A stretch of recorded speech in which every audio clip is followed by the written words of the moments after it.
Right guys, so today we're up in Alicante. We're just down at the marina bit, but we're planning on walking up to the castle. Been to the castle a couple of times before, but never actually taken any film when we've been there, so we're going to see if we can get up to the castle. Now it's quite famous, the castle here, because it's obviously right up on top of the cliff top as you come in. Now getting there, there's a few different ways. It does say there's car parks there, but we just tried to get in the car park, and there's one car park about halfway up, and there's about 6 spaces in it, so unless you're there really early you stand absolutely no chance. So the second way of doing it is via the elevator. So you walk along the beachfront, on the left hand side there's an elevator that shows you where it is, and that takes you right to the top of the castle to save you doing all the walking. So that's going to be the preferred route for today, because we couldn't get in the car park. So there are other car parks, we're just down on the waterfront here, and there's car parks there that you can go in and you can use as well. So let us know down below in the comments, have you been up to the castle? Did you take the views? Put it down there in the comments, let us know, and then we'll try and show you the castle so you can see the views from the top.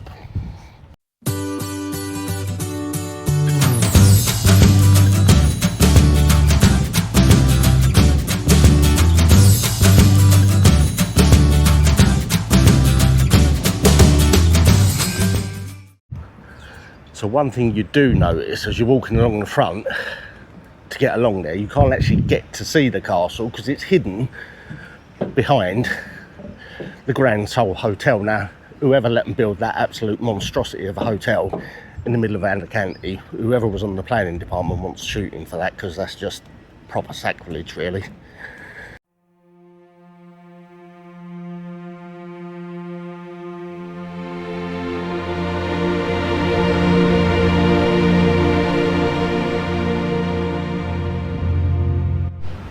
So as you can see, right up the top there, that's where the castle is. So quite a high vantage point from up there. So we're going to carry on walking along the front down here, and on the left hand side somewhere there should be some stairs up that opens up into a little tunnel where you pay for your ticket, and that then takes you to an elevator that takes you right up to the top of the castle, to save you having to walk up all those steps. Right, so just as you come along here on the front, just before there's you can see there over the, presumably that must be the M332, the main road, there should be a turning just here on the left, which is what takes you into the Santa Barbara Castle. So should be just here.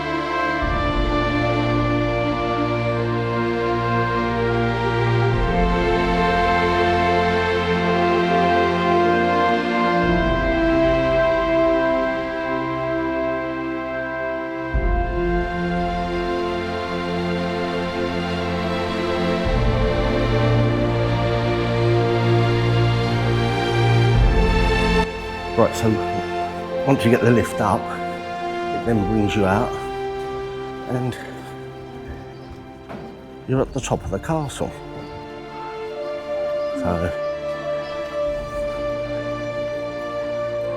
which to be fair is actually quite spectacular, and the views, we'll show you the views in a minute.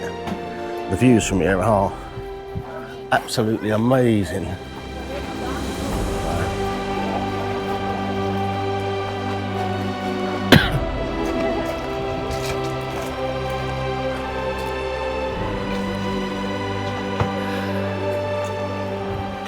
There is obviously a little coffee shop just here as well, so you can get yourself a cup of tea, coffee, beer, gin, pretty much anything really. So but I don't really think they do a lot in the way of food. It's just a few sandwiches and bits and pieces, but we'll show you around the rest of the castle.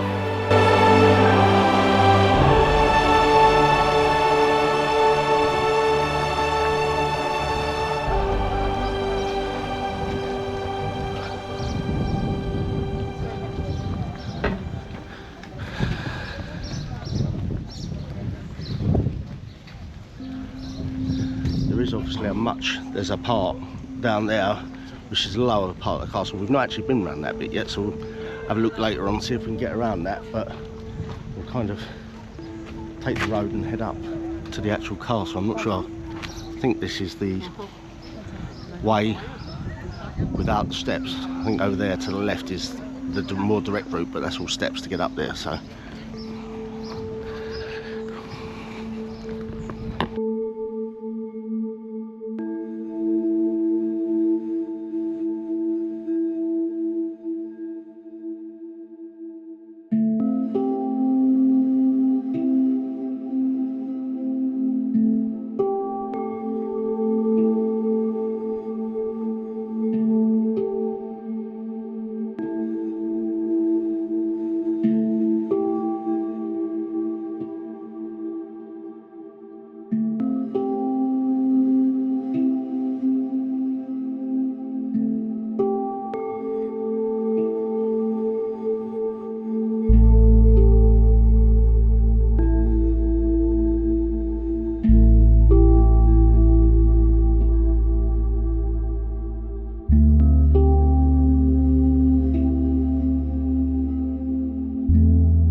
So that there, that's the famous turret. You see photographs of that all over the show. That's in all of the sort of tourist pictures and that kind of thing.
So one thing to note around here, there are some quite steep bits to walk up and down, and where so many people have walked up and down them in the past, they've become quite well polished.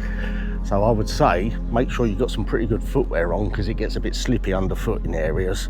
So just be careful if you've got flip-flops and stuff like that on, that you don't go slipping around.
So there is obviously quite a lot of it, as you can see, to the castle, and you can spend a good chunk of time having to wander around. There's so much to see, and there's so many little bits that go inside as well. We haven't done half of it probably. There's about 3 or 4 different little sort of coffee shop type places, serving drinks, ice creams and sandwiches, bits and pieces like that. And there are obviously there's toilets just over there as well, so it is quite well, it's all very well laid out. Like I say, it is a little bit slippery underfoot, so if you're coming in flip-flops, that kind of thing, just be really careful. So where everyone's walked on the stone so much, they've become nice high polish, and it's like stepping on a bit of ice at times. If you've got trainers on, you're not going to have a problem at all, but it's just if you've got like flip-flops, that kind of thing, you just need to be a bit careful. The other thing to mention in this as well, obviously, is it is really hot. It goes without saying, you're in Spain, it's going to be warm, so, you know, make sure you've got a hat, make sure you've got some money to get a drink if you haven't bought a drink with you, that kind of thing, just to be on the safe side. Definitely worth coming and having a look. Like I said, I think it was 5.4 euros for the pair of us to get the lift up here, and then for a wander around. You can spend a good hour or 2 in here having a look around, so thoroughly recommend it if you're up and in the area, guys. Like I say, there is a bit of up and down into it, so it's probably not very good for disabled access, or if you're a bit doddery on your feet, just be a bit careful. But definitely come along and have a look, guys. So let us know, like I say, down there in the comments, if you've been to the castle, if you've done Alicante Castle, let us know what you thought about it, and we'll catch up with you again soon, guys.